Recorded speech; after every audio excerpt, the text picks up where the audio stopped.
Welcome to day 4 of 73, and today I'm going to be talking about the importance of the grand division as far as the journey is concerned. Now, as a South African, I often think about the Rugby World Cup of 1995 because it reads like an incredible story. Now, mind you, I have my own thoughts about having Matt Damon play our great captain Francois Pienaar. Yes, he's a fantastic actor in the Bourne series, but we obviously need to have a further conversation about him having an Afrikaans accent. But that being said, why I bring it up is because now looking back, it reads like a great story, given the backdrop of how young the democracy was in South Africa, how so much pressure was being put on a team that, quite frankly, instead of just playing sports, was now representing a wider narrative as far as they were concerned. And when we look back at the movies that have been made and the references that are very much prevalent in our time right now, it always seems like an inevitability. It always seems like something that, for the most part, was written in the stars and could have happened in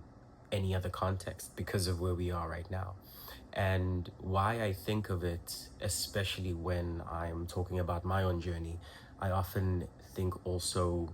a parallel that one of my most fascinating creators on YouTube, Alex Hormozy, puts it in the concept of the grandfather framing tool, where basically he talks about envisioning yourself as someone far ahead in the future, now looking back at this present moment and how it is that you would be perceiving it in a sense. So you'd be looking at right now the April of 2026, looking at how things were, what was going on, the situations with your family, the situations in your life as well, and how you managed to really use those challenges as something to force you to get out of that in a more positive way. And the more I think of it, the more I think about how, especially in this journey for myself, as far as self-improvement was concerned, it would not be as manageable for me had I not put in place certain milestones of seeing myself being better or seeing myself being the person who I no longer wanted to be in those particular cases. And the subcontext of that is being able to understand that if you do use that perspective,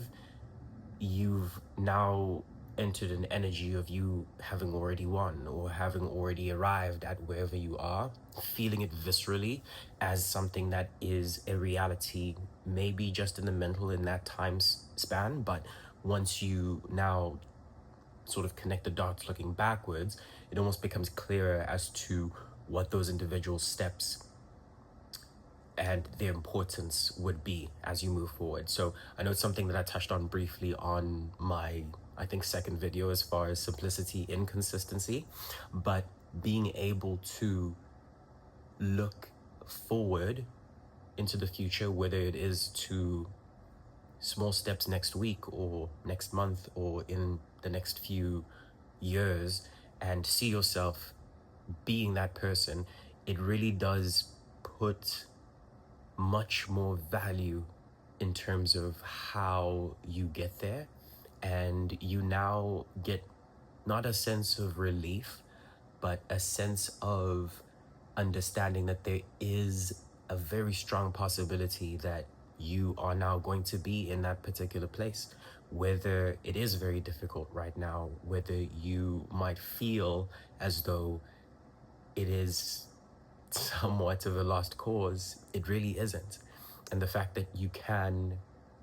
conceptualize that in your mind is sometimes enough to keep you going in the moments when it might seem darkest. So my main goal for today is helping you understand that your vision is veracity. It isn't something woo-woo. It isn't something that you're